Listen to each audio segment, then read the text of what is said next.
Ik hoop dat we ooit met z'n allen de echte vrijheid vinden in het leven. Daar twijfel ik aan, maar ik hoop het diep in mijn hart dat dat ooit gaat gebeuren voor ons allemaal. Wat doe ik? Ik heb altijd kunnen doen wat ik wilde doen. En dat is televisie, theater. Mijn passie begon met dansen. De Soundmix Show. We praten over 40 jaar geleden. Dat is heel raar. Beter laat dan nooit. Een waanzinnig leuke televisieserie. Dancing with the Stars. Een dansprogramma. Waar iedereen zei, nou dat gaat je nooit lukken.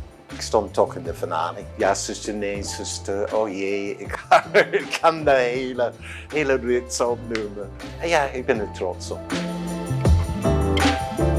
Ik denk door ja zeggen tegen ambassadeur voor Pride, vind ik een heel bijzonder iets. En ik ben er heel trots op.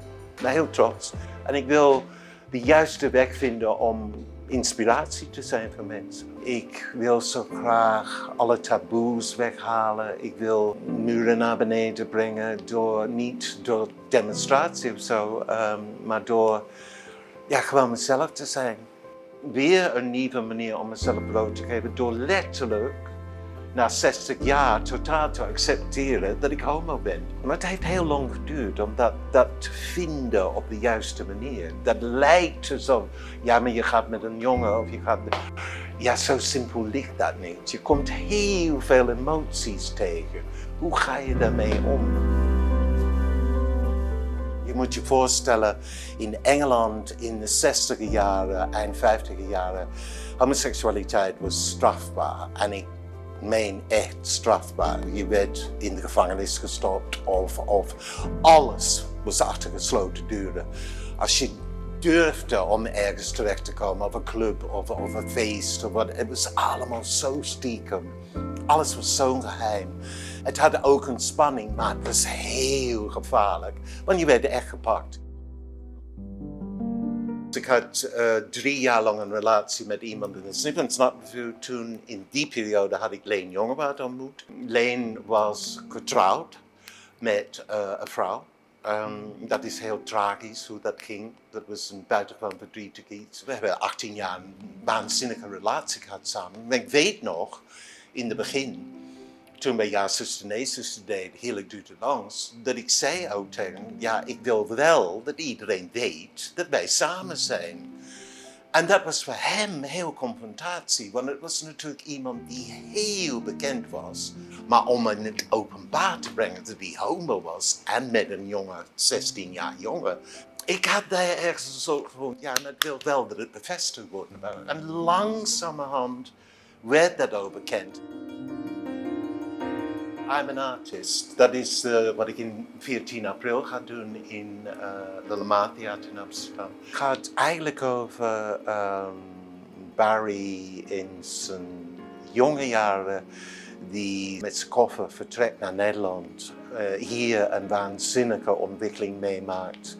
Die danst, die zingt, die vertelt over de minder leuke dingen in het leven, gevoelens die ik had heel graag met mijn ouders willen delen. Homoseksualiteit, mezelf eigenlijk volledig blootgeven. Om in een 1,5 uur het hele leven doorheen te gaan. Het is een heel bijzondere voorstelling, ik ben er heel trots op.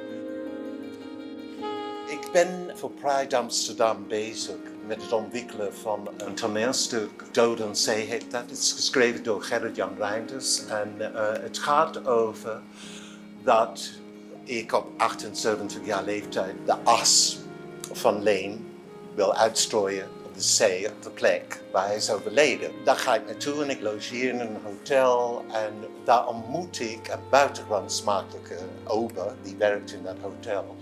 Maar het is een toneelstuk die voor mij een van de meest gedurfde dingen is wat ik ooit heb gedaan. Als ik dit heb gedaan, dat ik bevrijd ben van de dingen die ik in het verleden heb gedaan. Misschien dingen wat ik had beter moeten doen of misschien had ik meer van moeten genieten. Dit heb ik allemaal meegemaakt en ik moet dit even, ik moet het kwijt, ik moet het vertellen, ik moet het delen. Op deze manier probeer ik dan toch diep van binnen een soort openheid te creëren. En dat ik hoop dat mensen naar me toe stappen. God, ik zou zo graag met je willen praten. En gewoon een openheid creëren. En soms kan communicatie de redding van zoveel mensen zijn.